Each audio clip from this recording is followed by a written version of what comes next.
በእመቤታችን በኩል መጥቶ ከውድቀታችን ያነሳን የሰላማችን ራስ ኢየሱስ ክርስቶስ ከባሕሪ አባቱ ከአብ ከባሕሪ ሕይወቱ ከመንፈስ ቅዱስ ጋር ለዘላለሙ ስሙ የተመሰገነ ይሁን። እንዲሁም ለእርሱ የሰጋ ለኛ የጸጋ እናታችን ሰዓሊተ ምሕረት አቁራሪተ መዓት ቤዛዊተ ኩሉ ዓለም እመቤታችን ድንግል ማርያም እንዳከበራት መጠን ለእርሷ ክብርና ምስጋና ይድረሳት። ባለሟሎቹ ለሚሆኑ ቅዱሳንም እንዳከበራቸው መጠን ክብርና ምስጋና ይድረሳቸው።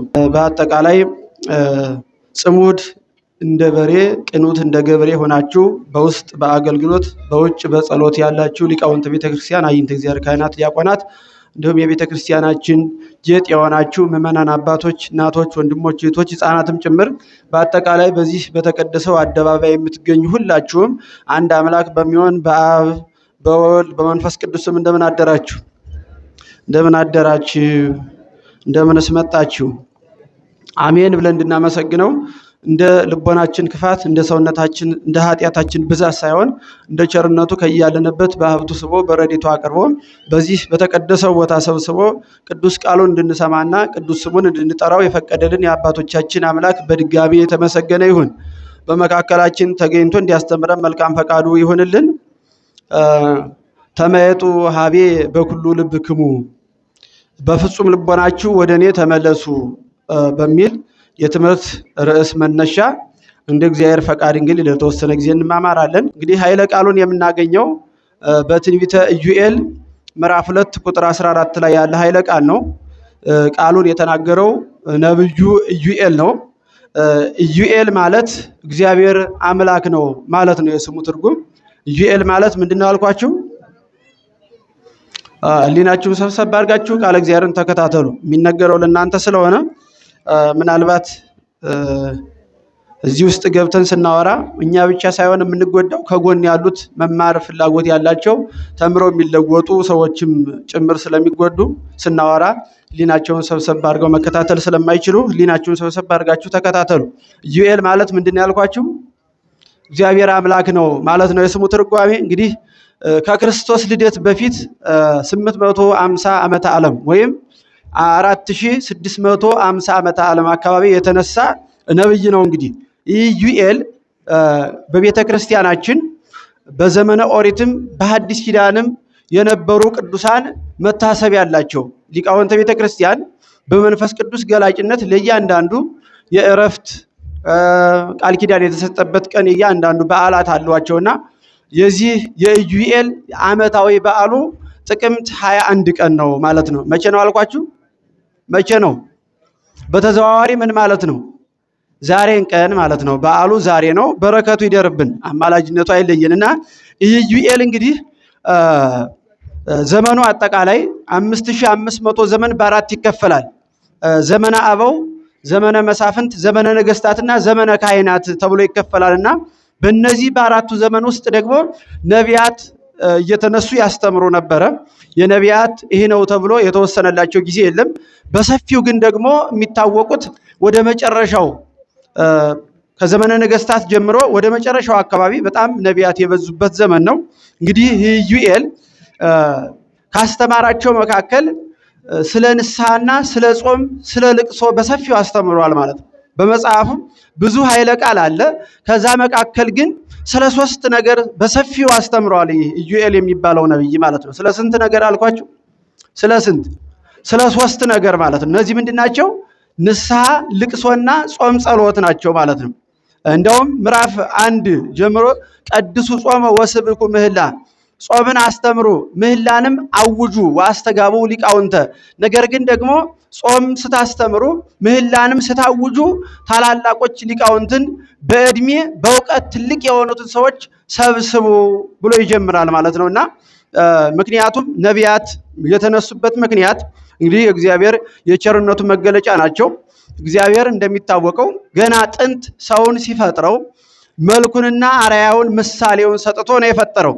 መልኩን ለማንም አልሰጠም። እግዚአብሔር አካሉን ምሳሌውን ለሰው ነው የሰጠና ገና ከመፍጠሩ ጀምሮ የእግዚአብሔር ሰውን የመውደዱ ነገር የሚያስገርም ነገር ነውና ሰው ግን እዛም በኋላ እየሳተ ሲመጣ መጀመሪያ ለሰው ልጅ ራሱን እግዚአብሔርን የሚያውቅበት መጥፎና መልካም የሆነውን ነገር ኃጢአትና ጽድቁን እግዚአብሔርና ዲያብሎስን የሚለይበት ልቦና ሰጥቶታል ማለት ነው። ሲፈጥረው ሰውን ገና መጀመሪያ በሕገ ልቦና ወይም ደግሞ በተፈጥሮ እግዚአብሔር መልካም እንደሆነ እግዚአብሔር በፀሐይ አብስሎ በዝናብ አብቅሎ የሚመግብ እንደሆነ ተመራምሮ የሚያውቅበትን ሕሊና ከሳለባት በኋላ ነው እንግዲህ ሰውን በገነት ያስቀመጠው ማለት ነውና ግን ሰው ደግሞ ኃጢአት የሚስማማው ጽድቅም የሚስማማው አባቶቻችን የሰው ልጅ እንደ ነጭ ልብስ ነው ይላሉ። እንደ ነጭ ልብስ ነው። ነጭ ልብስ ከቀይ ቀለም ቢነክሩት ቀይ ሆኖ ይወጣል፣ ከጥቁር ቀለም ቢነክሩት ጥቁር ሆኖ ይወጣል። ሁሉም የሚስማማው ነገር ነው። ሰው ደግሞ ኃጢአት ቢሰራ ኃጢአት የሚስማማው፣ ጽድቅ ቢሰራ ደግሞ ጽድቅ የሚስማማው ፍጥረት ስለሆነ እግዚአብሔር ነፃ ፈቃዱን አልተጋፋውም። ከፈጠረው በኋላ በፈለገው በመቅድመ ወንጌል ሰውን በነፃ ፈቃዱ በከመ ሀለየት ወበከመ ፈቀደት ትግበር እንደፈለገች እንዳሰበች እንድትሰራ ነፃ ፈቃዷን ሰጥቷታል ለሰው ማለት ለነፍስ። ስለዚህ ነፃ ፈቃዱን ሰጥቶ ካስቀመጠው በኋላ መጽሐፍ ሳይጻፍለት መምህር ሳያስተምረው በዚህ አምላኩ እግዚአብሔርን ተረድቶ ኃጢአትና ጽድቁን አውቆ ሲኖር ኋላ ግን ያው እንደነገርኳችሁ ኃጢአት የሚስማማው ደካማ ስለሆነ ከሳተ በኋላ ወደ ምድረ ፈይድ ከወረደ በኋላ እግዚአብሔር ከገነት ካባረረው በኋላ ነቢያትን እያስነሳ በነቢያት በኩል እግዚአብሔር ያስተምር ነበረ። ኋላም ደግሞ መጽሐፍ እንዲጻፍ እግዚአብሔር አዘዘ ማለት ነው። እና እነዚህ ነቢያት ከአዳም ጀምሮ ራሱ የመጀመሪያው ነብይ አባታችን አዳም ነውና ነቢያት እስከ ክርስቶስ እስኪወለድ ድረስ ነቢያት አሉ። ነገር ግን በመጨረሻ በዘመነ ካህናት ግን ነቢያት በስተው ተነስተው ነበረ ማለት ነው። ነቢያት ደግሞ መንፈስ ቅዱስ በእነሱ ላይ አድሮ ሰውን የሚያስተምርበት የእግዚአብሔርና የሰው መገናኛ መስመር ነበሩ ማለት ነው። በዘመነ ኦሪት ነቢያት ነበሩ። ሰውና እግዚአብሔር የሚገናኝባቸው መስመር ምን ነበር? በዘመነ ኦሪት ምን ነበር ነው ያልኳችሁ? አቃሉ ጋር ናችሁ? ምን ነበር? ነቢያት ነበሩ። በዘመነ ሐዲስ ደግሞ ሊቃውንት ማለት ነውና እነዚህ ነቢያት በብዛት ተነስተው ሲያስተምሩ እንግዲህ የተለያየ ቃላት ይናገራሉ። ነገር ግን አብዛኛው የሚናገሩት ስለ ንስሐ ነው። ምክንያቱም ነቢያት የሚነሱት መምህራን የሚያስተምሩት መጽሐፍ የተጻፈው ኃጢአት ስላለ ብቻ ነው። ስርዓት የሚሰራው ሕግ የሚታገገው ወይም ደግሞ መምህራን የሚያስተምሩት ለኃጢአተኞች እንጂ ለጻድቃን አይደለም። ቅዱስ ጳውሎስ በአንደኛ ጢሞቴዎስ ምዕራፍ 1 ቁጥር 8 ላይ አኮ ዘይሰራ ሕግ ለጻድቃን አላ ለኃጥአን፣ ስርዓት የሚሰራው መጽሐፍ የተጻፈው ለጻድቃን አይደለም ለኃጥአን ነው እንጂ ብሎ ይናገራል ማለት ነውና ነቢያት የተነሱበት ምክንያት ምንድነው ከተባለ ኃጢአት ስለበዛ ማለት ነው። በዘመኑ ኃጢአት ስለገነነ እንደ ተራራ ስላደገ ሰውና እግዚአብሔር መካከል በሰውና በእግዚአብሔር መካከል ትልቅ ጽኑ የሆነ መጋረጃ ተጋርዶ ስለነበረ ያን መጋረጃ ለማስወገድ ነቢያት በብዛት ተነስተው ነበርና ከነዛ መካከል ዛሬ ቤተክርስቲያን ዓመታዊ በዓሉን መታሰቢያ አድርጋ የምታከብርለት ታላቁ ኢዩኤል ይባላል። ይህ ኢዩኤል ነቢያት ደግሞ አከፋፈላቸው በሁለት ነው። አበይትና ደቂቅ ነቢያት ይባላሉ። አበይት ማለት አበይት ተብለው የሚጠሩት 4 ናቸው።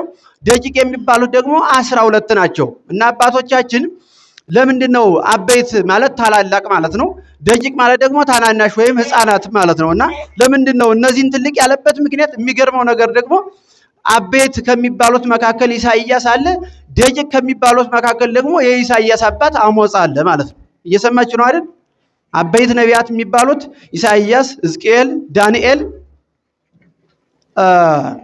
ናቸው። እነዚህ ኤርሚያስ፣ ሕዝቅኤል፣ ዳንኤል፣ ኢሳይያስ እነዚህ ናቸውና ከነዚህ ከአበይት መካከል ደግሞ ደቂቅ ነቢያት ከሚባሉት መካከል ከ12ቱ አንዱ አሞጽ የሚባለው የኢሳይያስ አባት ነውና ለምንድነው እነዚህን ደቂቅ ያላቸው እነዛን አበይት ያላቸው ለምን ነው የሚለውን ሊቃውንት ሲተረጉሙ በድርሰታቸው ብዛት ነው ወይም ደግሞ እንደተገለጸላቸው መጠን ብለው ይናገራሉና ታላላቅ የተባሉበት ምክንያት በሰፊው ትንቢት ስለተናገሩ ነው እንጂ በእድሜ እንዳይደለ የኢሳይያስ አባት ከደቂቅ ሲመደብ ልጁ ደግሞ ከእርሱ በኋላ የተገኘው ኢሳይያስ ከአበይት መካከል አለና እነዚህ 12 ደቂቅ ነቢያት ይባላሉ። ነቢያትን ባጭሩ ቅዱስ ጴጥሮስ በአንደኛ መልእክቱ ምዕራፍ 1 ቁጥር 10 ላይ ይእቲኬ መድኃኒት እንተ ሐሰስዋ ወኦድዋ ነቢያት፣ ነቢያት የፈለጓት ነቢያት የሻቷት ወይም ነቢያት በብዙ ድካም ይመኟት የነበረው ስጋዌ ይህች ናት ብሎ ይናገራል። ይሄንን ሊቃውንት ሲያብራሩና ሲተረጉሙ ነቢያት በንጉሥ አዳራሽ ዙሪያ ባሉ ሌባ ይመሰላሉ ይላሉ። በምን አልኳችሁ? በንጉሱ አዳራሽ ዙሪያ ባለ ሌባ ባለ ወንበዴ ይመሰላሉ። ምሳሌው ነው የምንወስድ እንጂ ሆኑ ማለት አይደለም። ምሳሌ እንደየግብሩ እንደየተስማሚው አንቀጽ ይመሰላል። እባብ በዲያብሎስ ሲመሰል እባብ ደግሞ በክርስቶስ የተመሰለበት አንቀጽ አለና ምሳሌ ማለት ሌባ ሆኖ ማለት አይደለምና ነቢያት በንጉስ አዳራሽ ዙሪያ ባለ ሌባ ይመሰላሉ። ያ እንደምን ነው ትለይ ከሆነ ንጉሱ ወርቁን ብሩን የሚያስቀምጥበት ቦታ ላይ በመስታወት ገጥሞ ዙሪያውን መስታወት ገጥሞ ወርቁ ብሩ በውስጥ ይታያል። ነገር ግን ደግሞ ያን ወርቅና ብሩን እየተመለከቱ ማንሳት መውሰድ ደግሞ አይቻልም። ለምን ከተባለ ለምን ነው መውሰድ የማይቻለው? አሁን ዛሬ ወርቅ ቤት ስትሄዱ እንደዛ ነው አይደል? ወርቁ በመስታወት ውጭ ነው የሚታየው፣ ግን ሰው ደግሞ ማንሳት አይችልም። እና በነገስታቱ ቤት የነበረ ወርቁ ብሩ ደግሞ እንደዛ ነበርና ያ ሌባው ማታ ከመሸ በኋላ እወስዳለሁ ብሎ ሲዞር አድሮ ሳያገኝ ይሄዳል። ነቢያትም ደግሞ በወርቅ የተመሰለ የክርስቶስ ስጋዌ ከሰማየ ሰማያት ሲወርድ ከድንግል ማርያም ሲወለድ በዚህ ምድር ከቦታ ቦታ እየተመላለሰ ሲያስተምር ኋላም ደግሞ ወገብረ መድኃኒተ በማእከለ ምድር በቀራንዮ አደባባይ ድነትን ሲያደርግ ቤዛነትን ሲከፍል ይታያቸው ነበረ። ግን ደግሞ ያ ሌባው ወርቁን መውሰድ እንዳልተቻለው ሁሉ ወርቁን ማየት ብቻ እንጂ መጨበጥ ማንሳት እንዳልተቻለው ሁሉ ነቢያት ደግሞ የክርስቶስን ከሰማየ ሰማያት መውረድ በራእይ በትንቢት ተመለከቱ እንጂ ከጊዜው ጊዜ ደርሰው በቃሉ አልተማሩም፣ በእጁ አልተፈወሱም። ዘመነ ስጋዌውን በአካለ ስጋ ላዩ አረፍተ ዘመን ገትቷቸው ጊዜ አልፈው እነሱ ይህን ተመለከቱ እንጂ ስላላዩ በሌባ ይመሰላሉ ብሎ ይናገራል። ለዚህ ነው በማቴዎስ ወንጌል ምዕራፍ 12 ላይ ምን ይላል? እስመ ብዙኃን ነቢያት ጻድቃን ፈተው ይራዩ አንትሙ ዘትሬዩ። እነሆ ብዙ ቅዱሳን ነቢያት እናንተ የምታዩትን ክርስቶስ እኔን ለማየት ፈለጉ፣ ነገር ግን አላዩም። ወፈተው ይስሙ አንትሙ ዘትሰሙ። ይህን የምናገረውን ወንጌልን ብስራትን የማስተምረውን የወንጌልን ቃል ነቢያት ሊሰሙ ተመኙ፣ ነገር ግን አልሰሙም ብሎ ይናገራል ባለቤቱ። የሉቃስ ወንጌል ምዕራፍ 10 ቁጥር ምዕራፍ 10 ላይም አለና እንዲህ ብሎ ይናገራል። ስለዚህ ነቢያት ባጭሩ በነበሩበት ዘመን ሰው በየጊዜው አስቸጋሪ ስለሆነ ሰው ይበድላል፣ እግዚአብሔር ይከተላል። ለዚህ ነው እንግዲህ እመሰ ተመየጡ ሀቤ በኩሉ ልብክሙ፣ በፍጹም ልቦናችሁ ተመለሱ ይላል እግዚአብሔር ብሎ ያስራል ማለት ነው። እንዳው ምንድነው የሚለው? ዝቅ እያለ ሄድና ይቤ እግዚአብሔር አምላክ ተመየጡ ሀቤ በኩሉ ልብክሙ፣ እግዚአብሔር አምላክ አሸናፊ እግዚአብሔር ሰማይና ምድርን የሚገዛ አምላክ እግዚአብሔር እነሆ በፍጹም ልቦናችሁ ወደኔ ተመለሱ ይላል እያለ ቃሉን ለእግዚአብሔር እየሰጠ ይናገር ነበረ ማለት ነው። ለምን ከተባለ እግዚአብሔር ሁሌም ሰው ከእግዚአብሔር ሲሰደድ እግዚአብሔር ደግሞ ከኋላ ሲከተል እስከ ምጽአት ይኖራል ማለት ነው። እግዚአብሔር በእውነቱ ለዛ ነው እኮ አይደል እግዚአብሔር በድለነው እያለነ ነገር ግን እሱ ነው መጥቶ ይቅር ያለን አይደል። ለዛ ነው በማቴዎስ ወንጌል ምዕራፍ 6 ላይ መሰ አደግሙ ለሰብ አበሳወሙ አምላክሙኒ ሰማያዊ ያሃድግ ለክሙ፣ እነሆ እናንተ የበደሏችሁን ሰዎች ይቅር ብትሉ ሰማያዊ አባታችሁ የእናንተን በደልም ይቅር ይላችኋል የሚለው ያውን ስንመለከት ከዘመነ ነቢያት ጀምሮ ሰው ከእግዚአብሔር ሲኮበልል በኃጢአት በክደት ከእግዚአብሔር ሲሸሽ እግዚአብሔር ደግሞ እየተከተለ በነቢያቱ በኩል መንፈስ ቅዱስ ለነቢያት እየገለጠ በነቢያት ላይ አድሮ ደግሞ ይመክር ነበር። ተመለሱ፣ ወደ እግዚአብሔር ተመለሱ። ትንቢተ ዘካርያስ ምዕራፍ 1 ቁጥር 13 ጀምሮ ተመየጡ ሀቤ ወአነ እትመየጥ ለክሙ፣ እናንተ ወደኔ ተመለሱ፣ እናንተ ወደኔ ስትመለሱ ደግሞ እኔ ወደ እናንተ እመለሳለሁ ብሎ ይላል። እናንተ ኃጢአታችሁን ክደታችሁን አምናችሁ ራሳችሁን እየወቀሳችሁ ወደኔ የተመለሳችሁ እንደሆነ እኔም ደግሞ ከመዓት ከቁጣ ወደ ምሕረት እመለሳለሁ ብሎ ይናገራልና እግዚአብሔር ሁሌም ሰው እየሸሸ የሚያስተምረው እግዚአብሔር ነው። ሰው እኮ መቼም ቢሆን ታውቆት ራሱን ወቅሶ የመጣበት ጊዜ የለም። እግዚአብሔር ራሱ ወቅሶት ነው፣ ራሱ መጥቶ ይቅር ብሎት ነው ሰው የሚታረቀውና ለዛ ነው እንግዲህ የበደላችሁን ሰው ታረቁ ይቅር በሉ ያለበት እሱ አድርጎ ነው ያሳየን። እንደው የዘመነ ስጋዩን ሰው የመሆኑን ነገር እንኳን እንተውና በነቢያት በኩል እንኳን ተመለሱ። ሰው ሲበድል የሚበደለው ራሱ እንጂ እግዚአብሔር አይበደልም። ምንም እግዚአብሔርን በደልነ ብንል በመጽሐፉ በአንቀጹ ሰው እግዚአብሔርን በደለ ተብሎ ቢጻፍም ሰው የሚበድለው ራሱን እንጂ ሰው ከእግዚአብሔር ኮብልሎ ዓለም ላይ ያለው ሕዝብ ሁሉም እግዚአብሔርን ቢክድ የእግዚአብሔርን ስም የሚጠራ ሰው ቢጠፋ የሚጎዳው ሰው እንጂ እግዚአብሔር የሚጎዳው ነገር የለም ማለት ነው። እግዚአብሔር የሚጎልበት ነገር ስለሌለ ሰው አመስግኖት የሚጨመር ነገር የለም። ሰው ከሱ ኮብልሎ የሚጎልበት ነገር ስለሌለ የሚጎዳም ሰው ነው የሚጠቀምም ሰው ነውና ስለዚህ እግዚአብሔር በነብዩ በኢዩኤል አማካይነት ተመለሱ ብሎ ተናገረ ማለት ነው። ስለዚህ አሁን ኢዩኤል ዝቅ ይልና ምን ይላል? ወስጥቱ ልበክሙ ወአኮ አልባሲክሙ ልብሳችሁን አይደለ ልቦናችሁን እየቀደዳችሁ ተመለሱ። ወይም ልቦናችሁን ቅደዱ ማለት እንደ ልብስ የሚቀደድ ነገር ነው አይደለም። በአጠቃላይ ተላስጋችሁን ኃጢያታችሁን ተው ሲል ለማለት ፈልጎ ነውና ኃጢያታችሁን ትታችሁ ራሳችሁን እየወቀሳችሁ ተመለሱ ብሎ ያስተምራልና እንግዲህ ኢዩኤል ካስተማረው ትምህርት መካከል እንደነገርኳችሁ ስለ ጾም፣ ስለ ጸሎት፣ ስለ ንስሐ ነውና እኔ ዛሬ ቀኑ ስለሆነ ዓመታዊ ባሉ መታሰቢያው ስለሆነ ከመቤታችን ጋራ ሌላም ደግሞ ኤልሳ የሚባል ነብይ አለ። የሁለት ነብይ በዓል ነው ዛሬ የምናከብረውና በዓሉ ስለሆነ በበዓሉ ቀን እሱ ያስተማረው መንፈስ ቅዱስ እንደወደደና እንደፈቀደ እንማማራለን ብዬ የመረጥኩበት ምክንያት ለዚህ ነው ማለት ነው። እንግዲህ ንስሐ ሲባል የሰው ልጅ ያለ ንስሐ የኖረበት ጊዜ የለም። ንስሐ ደግሞ ብዙዎች ቅዱሳን አባቶች በቤተ ክርስቲያናችን ደግ ብለን የቅድስና ወይም የደግነት ጣራ ወይም ጥግ የደረሱት አባቶች ታሪካቸውን ስንመለከት የሚያመለክተን ከኃጢአት የመጡ ናቸው ማለት ነው። ብዙዎቹ የተቀደሱ ቢሆኑም አብዛኛው ደግሞ ታላላቅ ብለን የምንጠራቸው ሰዎች ደግሞ በድለው ከበደል የተመለሱ ናቸው ማለት ነው። ለዚህ ነው እንግዲህ እግዚአብሔር ተመለሱ ያለበት ምክንያት ከኃጢአት ስንመለስ መልሰን እንደምንቀደስ ሰው በኃጢአት ከቆሸሸ በኋላ ሰውነቱን በኃጢአት መልሶ ሊያጥበው የሚችለው በንስሐ ሳሙና ስለሆነ ይሄ ደግሞ ሰው ከተፈጠረበት ጀምሮ ያለ ስለሆነ ይኸውም የእግዚአብሔር የቸርነቱ መገለጫ ነው ማለት ነው። እንግዲህ ምን ብሎ መጽሐፈ ዲድስቅልያ አንቀጽ 7 ላይ እንዲህ ይላል፣ ርዩከ ለእግዚአብሔር ምህረቶ የእግዚአብሔርን ቸርነቱን ተመልከቱ፣ እስቲ የእግዚአብሔርን ቸርነት አይታችሁ አድንቁ ብሎ ይናገራል። ምንዲልና ለማቴዎስ እንዘ መጸባዩ እቱ ወሶበ ተመይጠ ወነሳ ረሰዩ ሐዋርያ ቸርነቱ ምንድነው ተለይ ከሆነ ማቴዎስ ቀራጭ ነበረ። በዘመኑ በነበሩት ሰዎች ዘንድ የተናቀ ቀራጭ ማለት መጸባዊ ማለት በነበሩበት ክርስቶስ ሰው በሆነበት ሰዓት የተናቁ ኃጢአተኞች ተብለው የሚጠሩ ናቸውና ከቀራጭነት በተመለሰ ጊዜ ሐዋርያው አደረገው። የሱ ፈለግ ተከታይ ቃሉን ወንጀሉን ተሸካሚ አደረገው። ወለ ጴጥሮስ ዘክህደ በእንተ ፍርሃት 60 ጊዜ ወሶበ ተመይጠ ወነሳ ወበከ ረሰዮ ኖላዊ አባጊሁ ቅዱስ ጴጥሮስንም ደግሞ እነሆ በማቴዎስ ወንጌል ምዕራፍ 26 ላይ እንደምናገኘው በፍርሃት በስጋ ፍርሃት ተነስቶ የባሕርይ አምላክን አላውቀውም ብሎ የካደ ቅዱስ ጴጥሮስን ከሃዲው ጴጥሮስን ነገር ግን ባለቀሰ ጊዜ ንስሐ በገባ ጊዜ መልሶ ምን አደረገው? የበጎቹ ጠባቂ እረኛ አደረገው ይላል። አሁን ይህ በመጽሐፍ ቅዱስ ላይ አባቶቻችን እንደነገሩን ከሆነ ለምንድነው ቅድም መምሩ ሲሉ ነበር የደጋጎች አባቶች የነ ቅዱስ ዳዊት የነ አብርሃም የነ ቅዱስ ጴጥሮስ በዘመነ ሐዲስ ከጴጥሮስ የበለጠ ቅዱስ የለም። የሐዋርያት ሁሉ የበላይ ፓትርያርክ ተብሎ የሚጠራው ቅዱስ ጴጥሮስ ነው። እነዚህ ሰዎች የኃጢአታቸው የሰሩት ኃጢአት በመጽሐፍ ቅዱስ ተጽፎ ይገኛል።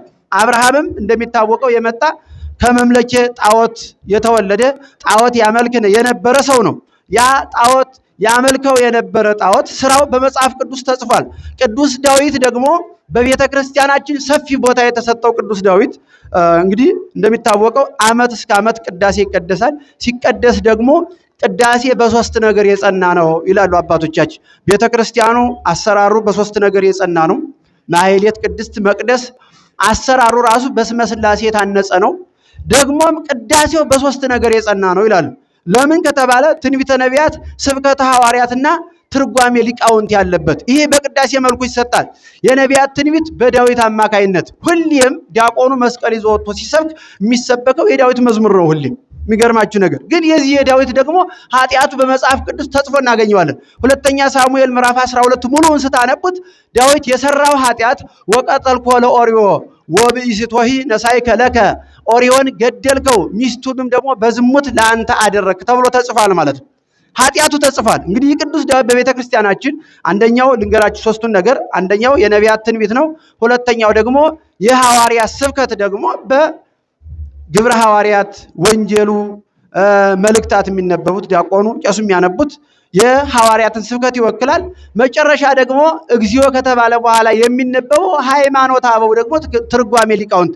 በዚህ የጸና ቅዳሴ ነው ቅዳሴ ሊባል የሚችለው ማለት ነው። በእነዚህ በነቢያት ትንቢት፣ በሐዋርያት ስብከትና በሊቃውንት ትርጓሜ የታጀበ በእነዚህ ውስጥ ያለ ቅዳሴ ነው ቅዳሴ ሊባል የሚችል እንጂ እንደው ዝም ብሎ ጩኸቱላ ስለተጮኸ ቅዳሴ ሊባል አይችልም። እንደው ብድግ አድርጎ ቅዱስ ያሬድ ያመጣ ጮኸትን ዜማን ነው እኛም ደግሞ በፈለገው ዜማ ብንጮህ ችግር የለም ቢሉት ይህ ስህተት ነው ማለት ነው። ቅዳሴ በስንት ነገር የጸና ነው ያልኳችሁ አቃሉ ጋር ናችሁ። በስንት ነገር ነው? በስንት ነገር ነው? በሶስት በሉ። አንዳንዴ እውቀትም ይጠቅማችኋል እኮ። ያው መናፍቅ ቢከራከራችሁ አሁን ጭፈራው እኮ ቅዳሴ ነው ምን የተለየ ነገር አለው? ዘፈኑ ምስጋና ነው ብሎ ነው የሚያመሰግኑ አይደል? ራሳቸውን እስኪስቱ ድረስ ሲጨፍሩ የሚውሉት የሚያድሩት አመሰገነ መስሏቸው ነው አይደል? ያው ምንም አልፎ አልፎ አንዳንድ ወንበዴ ቢኖርም ነገር ግን አታች ያለው ምዕመን ግን ባለማወቅ ያመሰገነ እየመሰለው ነው። ቅዱስ ጳውሎስ ምዕመናንን ሲያሳድድ እግዚአብሔርን ያስደሰትኩ መስሎት ያሳድድ ነበረ ማለት ነው። እና ስለዚህ አሁን ያንን ምስጋና ነው ካላችሁ እናንተ መልሳችሁ ምንድነው የሚሆነው? ምስጋና በሶስት ነገር የጸና ነው ትላላችሁ።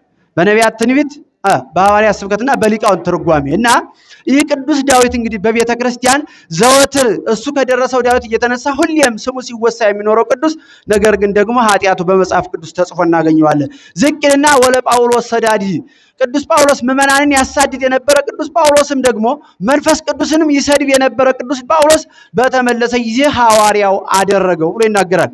ግብረ ሐዋርያት ምዕራፍ 26 ላይ ሳኦል ሳኦል ለምን ትሰድደኒ፣ ሳኦል ቅዱስ ጳውሎስ ለምን ታሳድደኛለህ ብሎ የምዕመናንን ስደት ክርስቶስ ለራሱ ስደት አድርጎ ለምን ታሳድደኛለህ ብሎታልና ይሄ ሁሉ የቅዱሳን ኃጢአታቸው በመጽሐፍ ቅዱስ ለምን ተጻፈ ለሚለው አባቶቻችን ሲመልሱ ሰው ተስፋ እንዳይቆርጥ ይላሉ።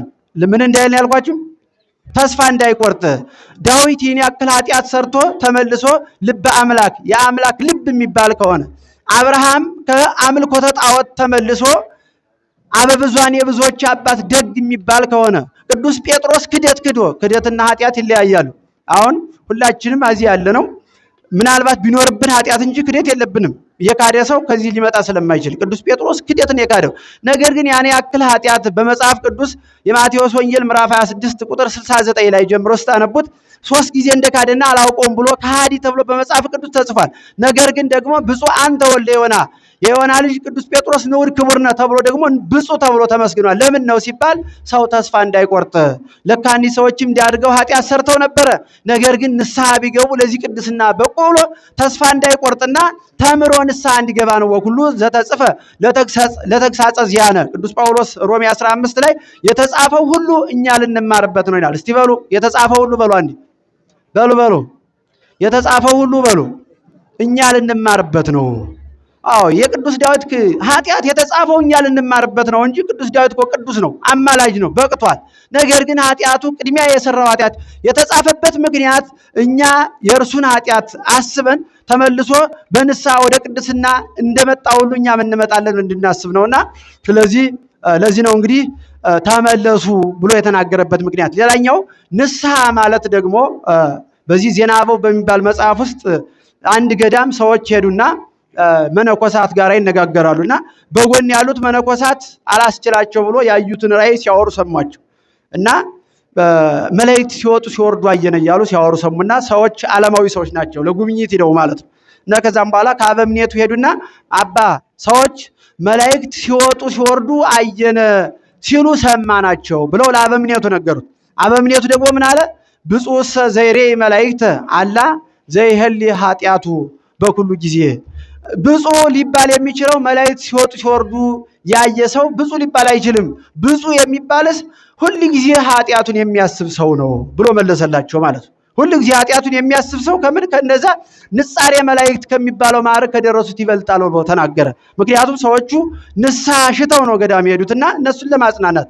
ስለዚህ ኃጢአትን ማሰብ ራሱን የቻለ ንዑድ ክቡር ያስብላል። ካሰበ ንስሐ መግባቱ ስለማይቀር ማለት ነው። በዚህ በሉቃስ ወንጌል ምዕራፍ 15ም ደግሞ ጌታ ተናግሯል። ይከውን ፍስሐ በሰማያት በቅድመ መላእክት እግዚአብሔር ነው። በሰማይ ባሉ በቅዱሳን መላእክት ፊት ደስታ ይደረጋል። በምን ምክንያት ነው ትለይ ከሆነ በእንተ አሐዱ ኃጥእ ዘይኔስ በአንድ ኃጢአተኛ ንስሐ በሚገባ በተነሳይ ኃጢአተኛ ምክንያት በመላእክት ዘንድ በሰማያት ደስታ ይደረጋል ብሎ ተናግሯልና ስለዚህ ንስሐ ማለት ይህን ያክል ነው። ንስሐ ሲባል ደግሞ የሰው ልጅ ንስሐ ከልቦና ነው የሚመነጨው ማለት ነው።